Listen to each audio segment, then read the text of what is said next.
문재인 정부 때 공시가격 현실화율 로드맵 자체가 폐기 수순으로 가고 있는 것으로 보여지고 있습니다. 현실화율을 2020년도로 환원시켰을 때 이 종부세액이 거의 2배, 많게는 엄청나게 많이 절감이 되는 거죠. 여러 가지의 세금적인 부분에 그나마 조금 더 부담을 낮출 수 있게 되실 겁니다. 네, 안녕하세요. 반갑습니다. 이경민의 부동산 하이킥의 이경민입니다. 자, 2024년도 공시가격 현실화율을 올해와 동일하게 동결을 시켰습니다. 따라서 2020년도의 공시가격으로 다시 환원시키도록 했고, 사실상 문재인 정부 때 공시가격 현실화율 로드맵 자체가 폐기 수순으로 가고 있는 것으로 보여지고 있습니다. 자, 세부적인 내용들을 한번 살펴보면서 여러분들이 좀 더 알기 쉽게끔 뒤에 자료를 통해서 한번 설명을 도와드리도록 하겠습니다. 자, 국토부는 11월 21일 부동산 공시가격 현실화 계획 재수립 방안을 심의 의결했다라고 밝혔습니다. 자, 이 부동산 공시가격은 조사자가 산정한 이 시세와 지난 정부에서 수립된 부동산 공시가격 현실화 계획에 따른 연도별 현실화율을 통해 산정하고 있는데, 2021년에서 2022년에 부동산 가격 상승 및 현실화율 상향에 따른 공시가격 급등과 세제 등이 더해져서 국민 부담이 가중됨에 따라 대통령 공약과 국정과제 공시가격 현실화 계획 재검토가 포함이 되었습니다. 자, 이에 국토부는 2022년도 집값 급락에 따른 실거래 역정과 함께 국민 부담을 고려해서 2023년 공시에 적용되는 현실화율을 현실화계획 수립 이전인 2020년 수준으로 하향하는 공시가격 현실화 수정계획을 이미 2022년 11월 수립한 바 있었습니다.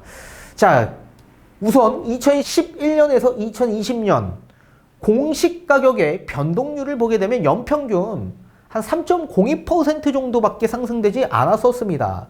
자, 그런데 문재인 정부 때 이 공시가격 현실화율 로드맵이 시행이 발표가 됐고 21년부터 본격적으로 적용이 되었는데, 적용되다 보니까 엄청나게 공시가격이 상승을 했습니다. 자, 19.05%까지 공시가격이 많이 상승을 했고요. 또 2022년 또 한 해에도 마찬가지 17.2%가 적용이 되었습니다.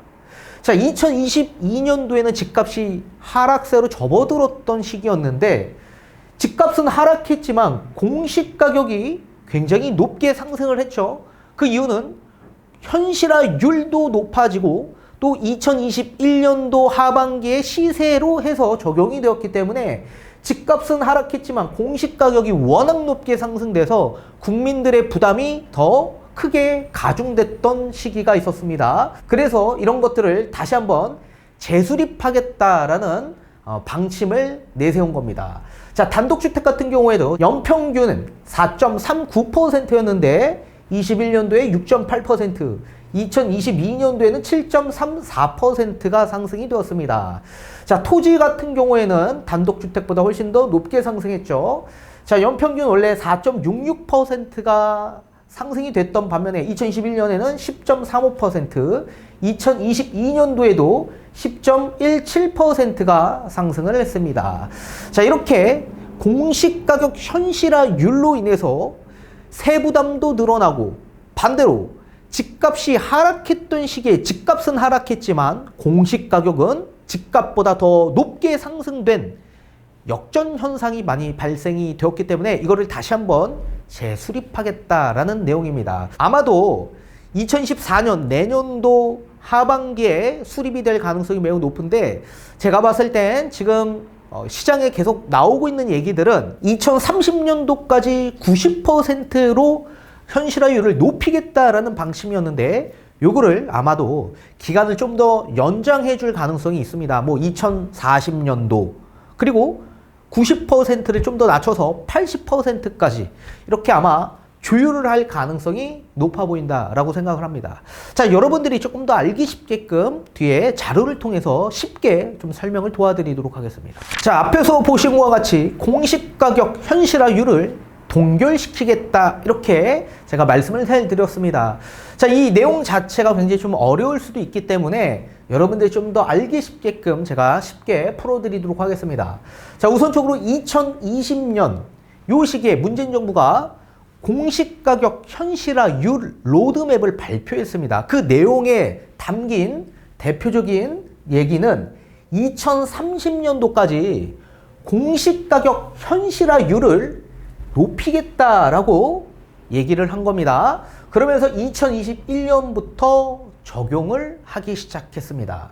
자, 쉽게 예를 들면 2020년 기준에서 본다면 직전 연도 아파트 시세, 그 아파트 시세가 보통 한국부동산원이 4분기 때부터 조사를 하고 국토부로 넘깁니다. 자, 그래서 만약에 시세가 직전 연도 4분기에 10억이라고 가정을 해봅시다. 시세가.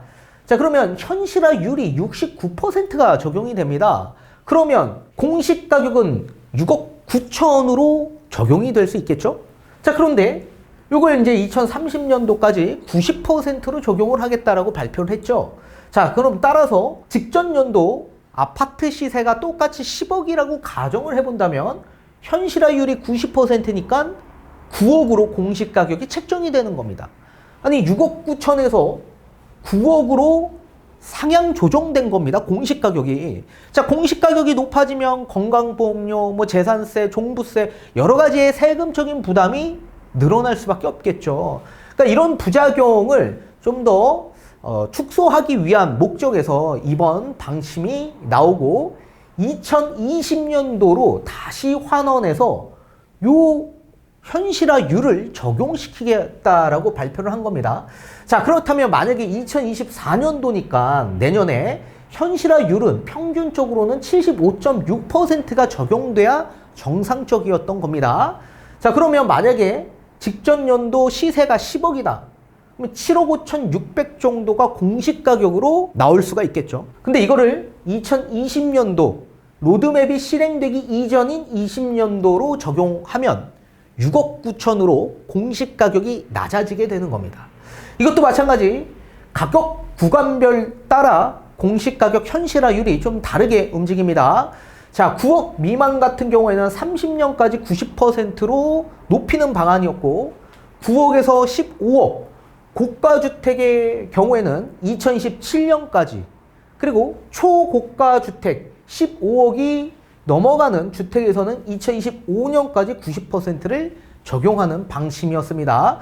자, 그러면 24년도니까 10억이 넘어가는 아파트라고 기준을 삼는다면 87.1%가 직전 연도 시세로 적용이 되는 거였죠. 굉장히 높은 공시가격 상승이 나올 가능성이 있었던 겁니다. 이거를 다시 2020년도로 환원시켰다. 자, 공동주택뿐만 아니라 단독주택에 대한 부분도 한번 살펴보도록 하겠습니다. 자, 평균적으로 단독주택은 53.6%였습니다. 공동주택보다 낮은 수치였죠. 자, 이거를 2035년까지 90%로 높이는 방침이었습니다. 이것도 마찬가지 가격 구간별에 따라 달라지게 움직입니다. 자, 9억에서 15억. 고가주택인 경우에는 2030년까지 90%, 그리고 초고가주택인 경우에는 2027년까지 90%로 높이는 방침이었습니다. 자, 그럼 앞에서 보신 것과 같이 잠실 엘사 아파트를 대입해봐서 예시로 한번 여러분들이 알기 쉽게끔 풀어드려보도록 하겠습니다. 자, 지금 기준이 2018년 기준이다 라고 가정해본다면 그럼 2019년도에 이 공시가격은 얼마 정도 나올 수 있는지 대략적으로 산정이 가능합니다. 2018년 4분기 정도의 실거래 시세를 한번 우리가 평균을 내보는 겁니다. 평균을 내봤더니 약 10억 7천 정도가 나오더라. 그러면 2019년도에 현실화율 67.4%를 적용을 하면 공시가격이 10억 6천 정도가 나오게 됩니다. 그리고 2020년도에는 직전 연도의 4분기 시세가 19억 정도로 조사가 되었다면 75.3%의 현실화율을 적용을 하게 되면 공시가격은 14억 3천 정도가 나오게 되는 거죠. 자, 2021년 기준에선 직전 연도 시세 21억 5천에서 현실화율이 급격하게 높아지기 시작합니다. 78.3%. 따라서 공시가격은 16억 8천만 원이 나오게 되는 거죠. 자, 2022년도 집값이 하락했던 시기였는데 반대로 2021년 4분기의 시세가 굉장히 높았죠. 23억 1천. 시세도 높았었는데 현실화율이 급격하게 높아져서 80%를 넘기게 됩니다. 81.2%를 적용해 봤더니 18억 8천 정도가 나오더라. 그래서 집값은 하락하지만 공시가격이 하락기에도 엄청나게 상승되는 이런 부작용이 발생이 되었다. 자, 2023년 기준에서 본다면 2022년 4분기의 시세가 19억 정도였다. 그러면 원래는 84.1%를 적용해야 되는데 2023년도 올해 2020년 수준으로 환원을 하게 된 겁니다. 따라서 2020년의 현실화율 75.3%가 적용이 되어서 공시가격이 조금 낮아졌습니다. 13억 5천. 자, 그렇다면 2024년 기준에서 본다면 원래 2024년에 이 현실화율은 87.1%가 나와야 정상적인 겁니다. 자, 만약에 87.1%로 적용을 한다면 23년 4분기 제가 조사를 해보니 실거래가가 보통 24억 정도로 평균화 낼 수가 있었습니다. 그래서 24억에 87.1%를 적용하면 공시가격은 약 21억 정도가 나오게 되는 거죠. 자, 그럼 반면에 올해도 마찬가지 2023년도처럼 2020년도의 현실화율을 적용을 해서 동결시키겠다라고 얘기한 겁니다. 그래서 75.3%를 적용해 봤더니 18억 1천만 원 정도가 나오게 되는 겁니다. 그래서 거의 3억 원 정도의 공시가격이 낮아졌다. 이렇게 공시가격이 낮아지면 여러 가지 세금적인 부담이 좀 더 낮아질 수 있게 되는 거죠. 자, 잠실 렐스 아파트를 기준 삼아서 한번 다시 종부세가 얼마 정도 절감이 될 수 있는지 한번 보도록 하겠습니다. 1세대 1주택 종부세 계산할 때, 자, 60세 이상 5년 보유하신 분들은 이런 고령자 공제, 장기 보유 공제 혜택을 받아볼 수가 있습니다. 최대 80%까지 받아볼 수 있는데 60세 미만이고 4년 보유해서 그런 혜택을 아예 못 받는다라고 가정을 해본다면, 자, 원래 24년 87.1%의 현실화율을 적용하게 된다라고 한다면 공시가격 21억 원에 그리고 공정시장가액 비율도 다시 원상태인 80%를 적용하게 된다면 590만 원 정도의 종부세를 납부하게 됩니다. 그런데 70세 이상 15년 이상 보유하신 경우에는 80%까지 공제를 받아볼 수 있다고 했죠. 그러면 또 대폭 낮아지게 됩니다. 120만 원 정도가 나온다. 자, 이런 기준에서 똑같이 올해와 동결을 해서 2020년 수준으로 환원을 했을 경우, 자, 60세 미만의 4년 보유, 그래서 공제 혜택 아예 못 받는 분이다 라고 가정을 해본다면 공시가격 약 18억 1천에 이 공정시장가액 비율도 올해와 동일하게 60%를 내년에도 적용하겠다라고 밝혔죠. 따라서 60%를 적용하게 된다면 약 230만 원 정도가 발생이 될 겁니다. 자, 그런데 70세 이상 15년 이상 보유하신 1세대 1주택자인 경우에는 공제액을 약 80%까지 받아볼 수 있습니다. 자, 그러면 종부세가 46만 원으로 엄청나게 절감되죠. 자, 그렇기 때문에 만약에 21억 현실화율을 원래대로 적용했을 때와 현실화율을 2020년도로 환원시켰을 때의 이 종부세액이 거의 2배, 많게는 엄청나게 많이 절감이 되는 거죠. 2배 이상. 그래서 다주택자 입장뿐만 아니라 또 1세대 1주택자 고가 아파트를 보유하고 있는 분들 입장에서도 올해와 동일하게 내년도 종부세나 재산세 여러 가지의 세금적인 부분에 그나마 조금 더 부담을 낮출 수 있게 되실 겁니다.